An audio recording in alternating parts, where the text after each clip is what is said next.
Ya, bicara soal rumah sahabat muslim ya, kita pasti langsung berpikiran tuh di rumah komplit ya, dengan ada karakter ataupun adanya seorang ibu, ayah, anak, kemudian juga lengkap dengan segala perabotannya. Ini siapa sih yang tidak memimpikan rumah idaman seperti itu? Nah, kembali lagi, jadi semua orang tuh punya caranya masing-masing untuk bisa mendapatkan rumah impian. Baik itu muda, tua, semua punya mimpi untuk bisa memiliki rumah impian. Namun ya masalahnya sekarang ya, Bang Sades dan Pak Abu, yang tadi kita bahas sebelumnya, orang melakukan berbagai cara untuk bisa mendapatkan rumah. Mungkin kita bisa menilainya ini sesuatu yang normal, manusiawi ya, orang punya rumah gitu. Namun kan caranya untuk bisa memiliki tersebut kan mungkin ada yang dengan cara yang tidak tepat, kemudian merugikan diri sendiri gitu. Ini yang kemudian penting kita ingatkan kepada semua sahabat keluarga muslim dimanapun berada. Kita sudah bahas tadi dari awal bagaimana sebenarnya pengaruh ataupun dampak rumah yang dihasilkan dari rumah kredit, terutama yang ada kaitannya dengan riba. Jelas merusak keharmonisan, kemudian menimbulkan kegelisahan, kemudian banyak hal yang akhirnya timbul, mulai dari cekcok misalnya, kemudian ada saja masalah-masalah yang mengganjal. Nah, kita butuh jalan keluar untuk itu. Siapapun pasti ingin punya rumah, tapi dengan jalan yang benar, yang tentunya juga mendapatkan keberkahan, yang mana rumah tersebut adalah rumah impian, rumahku surgaku istilahnya. Ada tips tidak ataupun apa yang harus dilakukan seseorang, terutama anak-anak muda sekarang yang baru mungkin berumah tangga, bisa mewujudkan cita-citanya untuk memiliki rumah? Dari Pak Abu dulu. Baik. Memang rumah adalah satu kebutuhan. Namun punya rumah atas nama sertifikatnya, atas nama sendiri, itu kebutuhan atau keinginan? Oh, beda ternyata ya. Beda. Oke. Di mana tuh letak beda? Kita nggak mesti punya rumah itu sertifikatnya atas nama kita. Kalau memang kita sudah sanggup, silakan. Misalnya kita mau beli rumah harga 500 juta, kita punya uang 500 juta, silakan beli. Namun kalau rumah harga 500 juta, uang kita masih cuma 100 juta, nggak usah dipaksa untuk kita berhutang. Artinya kapasitas kita belum sampai di sana.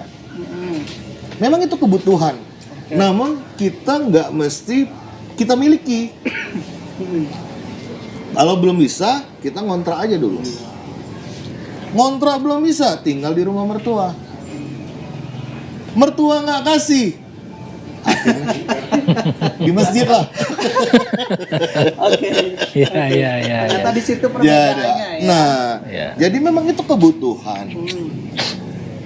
Kalau misalnya trik, mungkin pasti Pak Sades lah yang tahu, karena beliau adalah developer yang udah hijrah, teknisnya ya. Pasti beliau tahu. Tapi kalau saya, mindset kita, rumah memang butuh. Namun kalau belum kita mampu punya rumah sendiri atas nama kita atau istri kita, sewa aja dulu.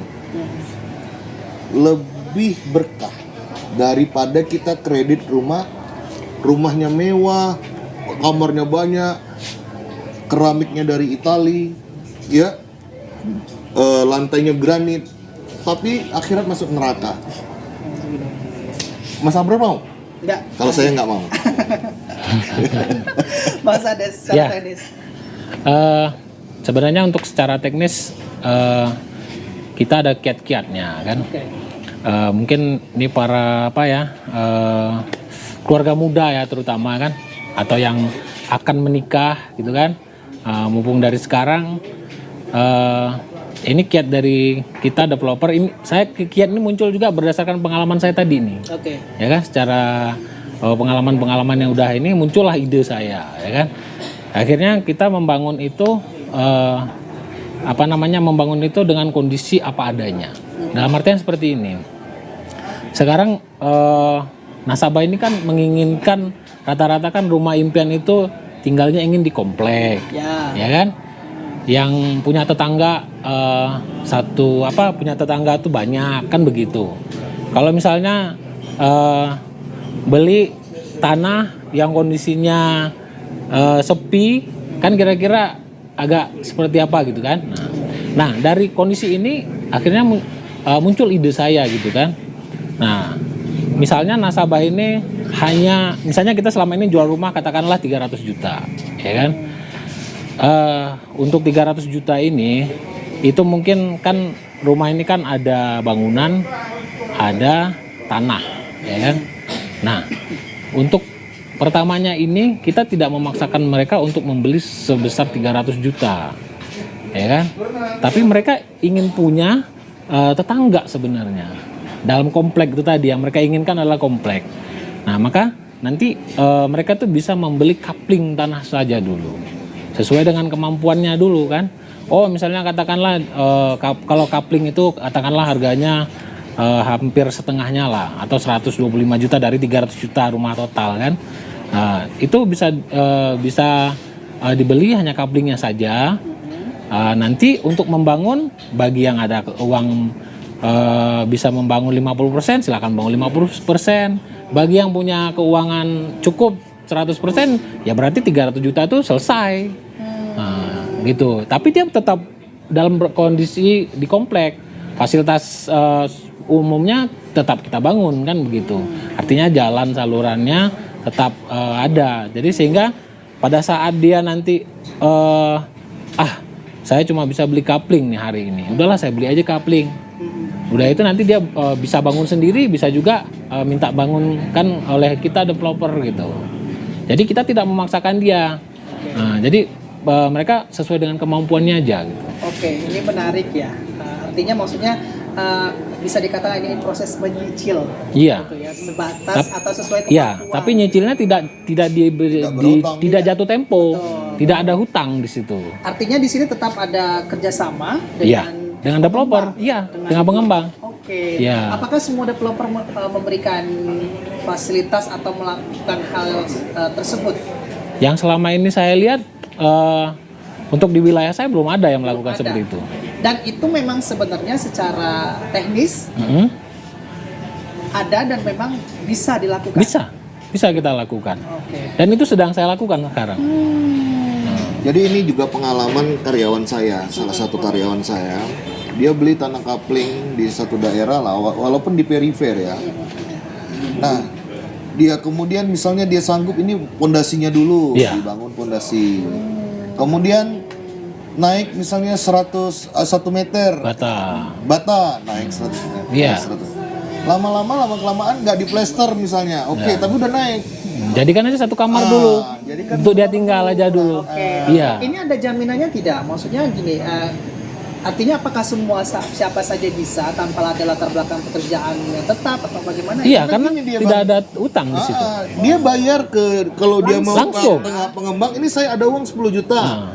Gimana bisa caranya? Bangunkan apa? Kita bangun pondasi. ini. Iya. Gitu. Jadi muamalahnya selesai di situ.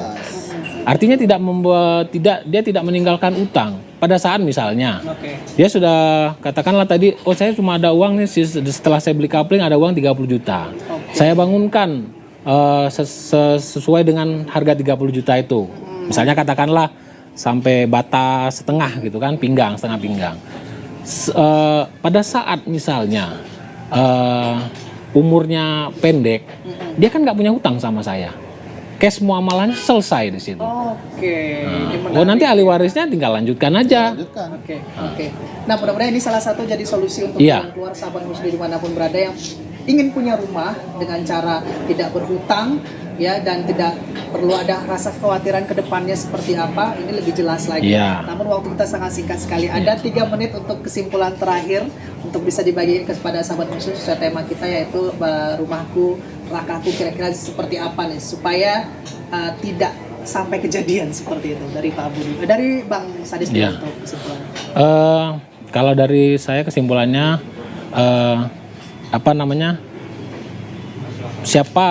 semua orang pasti menginginkan rumah yang layak. Tapi kita juga mengukur kemampuan diri kita. Ya, lebih banyak kita mendekatkan diri dengan Allah sehingga mungkin rezeki itu akan datang berlimpah, sehingga untuk kita membeli rumah itu ya udah sesuai dengan kemampuan kita saja, seberapa dapat itu yang kita jalani. Apabila belum mampu, kita tabung saja dulu ya kan, bisa beli kapling tadi, beli kapling aja, bisa bangun setengah batas saja, atau kalau belum mampu ya sewa dulu selama sementara. Dari kamu?